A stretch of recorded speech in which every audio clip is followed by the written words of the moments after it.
Missing your body, missing your eyes, I'm missing the way you look at me. Well, you never love me, you never love me. What do you break my in peace?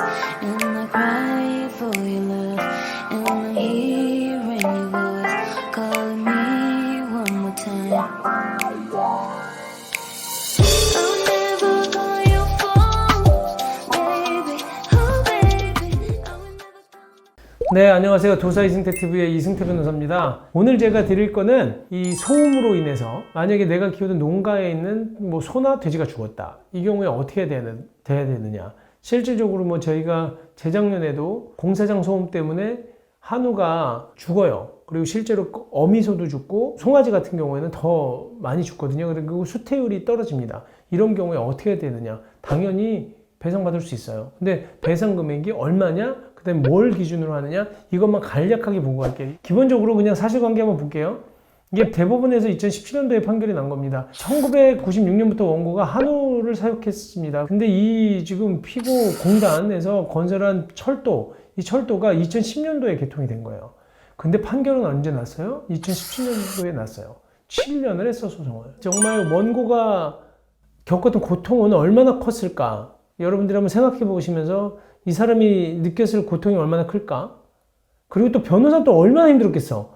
돈 받으면서도 가시방석이에요. 왜냐하면 판결이 빨리 나오고 많이 줘야지 변호사도 편한데, 소송은 늘어지지, 의뢰인은 원성은 계속 뭐 자자하지, 이거 언제 끝나냐, 왜 안 끝나냐, 변호사님 이거 어떻게 되는 거냐, 불안해하지. 근데 이거 한번 보시면 10년부터 자관 그 개통이 시작되면서 이 시험운행을 했던 거예요. 2010년도 11월 달부터.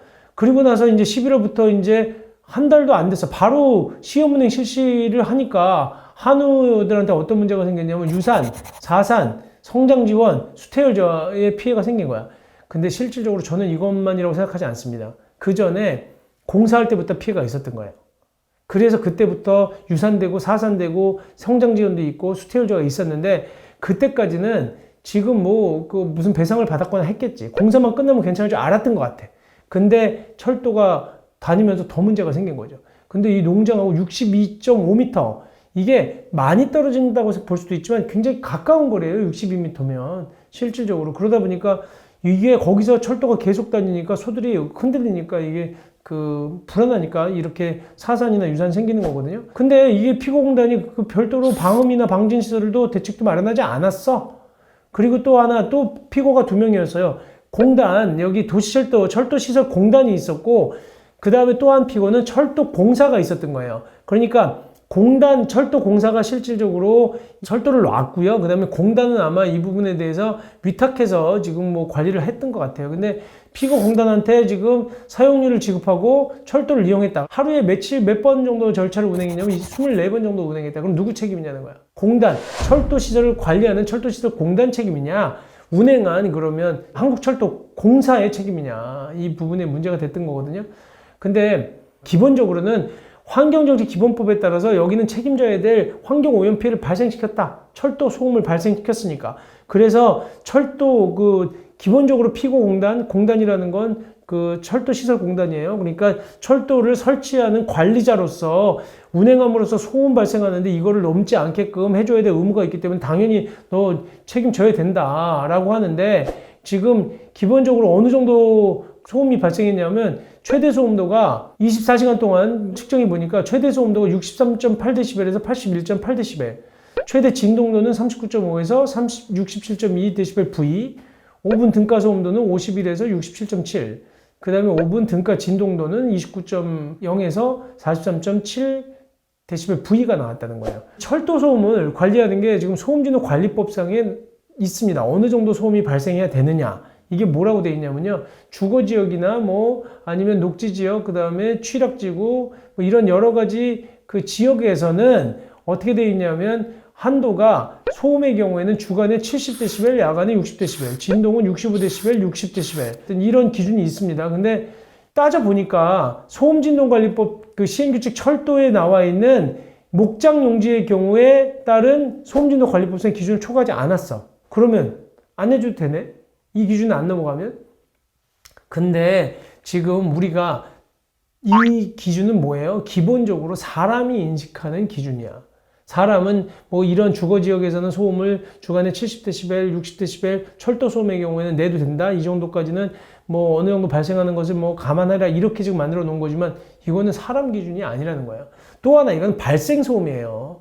소음이 이 정도가 발생하면 지금 안 된다는 거거든요. 그러니까 이 지역 내에서는 소음의 데시벨을 이렇게 정하고 있다는 건데 기본적으로 우리가 느끼는 건 직접 내가 듣는 소음을 얘기하는 거거든요. 그거는 생활소음 피해 기준으로서 또 봐야 되는 거예요. 그래서 이게 엄격하게 들어가면 따질 게 굉장히 많습니다. 거기서 70dB 철도 소음이 발생할 때라고 하더라도 내가 들을 땐 다른 거죠. 그러니까 내가 들을 때는 몇 데시벨이 되면은 이게 그 소음이 참을 수 있는 한도를 넘었다고 볼 수 있느냐. 이게 발생 소음하고 내가 피해를 입는 소음은 다르다는 거예요. 왜냐하면 발생 소음은 대신 이 철도 소음이 70dB 넘지 마라. 뭐 그 공사장 소음이 65dB 넘지 마라. 이거는 왜 하는 건지 아세요? 걔를 관리하기 위해서 행정청에서 소음진도관리법에 따라서 소음이 너 65dB 넘었네? 70dB 넘었네?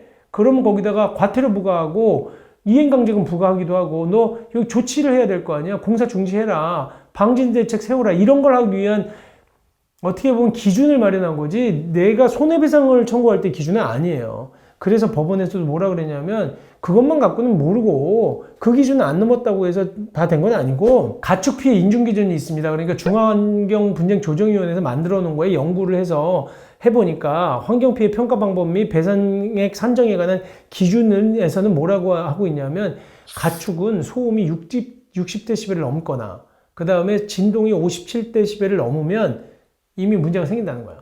사람보다 예민하니까. 그러면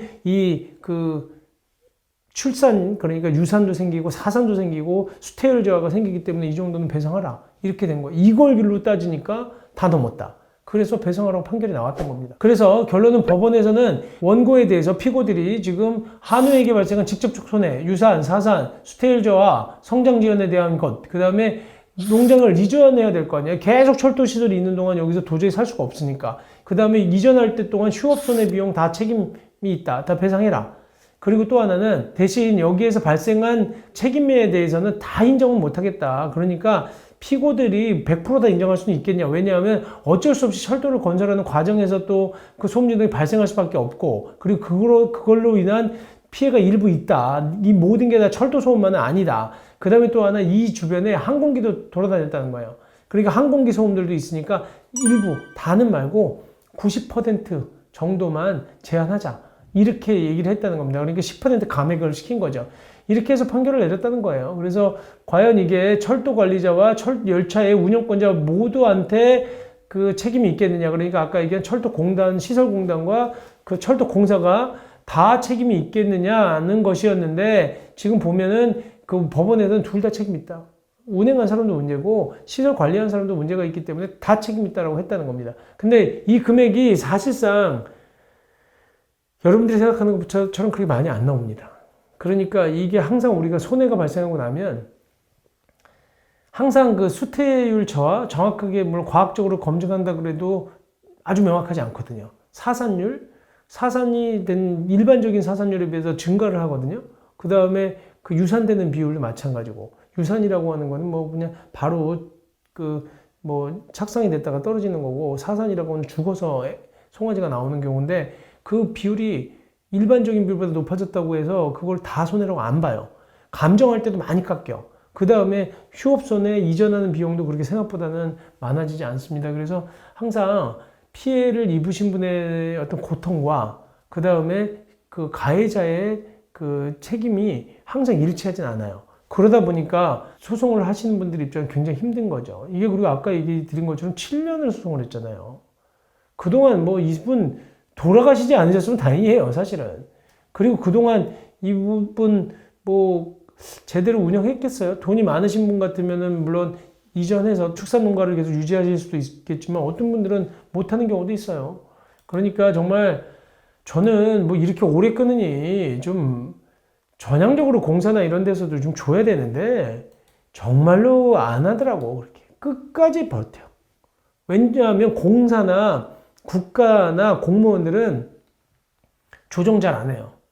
왜냐하면 자기 책임이라고 하니까. 판결로 무조건 받아서 어떻게 보면 자기가 면죄부 받는 게 더 낫다고 생각하는 게 있어요. 담당 공무원들 입장에서. 근데 저는 좀 이런 피해 있으면 좀 더 전향적으로 그 합의도 해주시고, 그 다음에 판결들이 나와 있으면 확인할 수 있으니까 좀 배상하는 게 맞다는 생각이 같습니다. 네, 오늘 방송은 여기까지 하도록 하겠습니다. 감사합니다.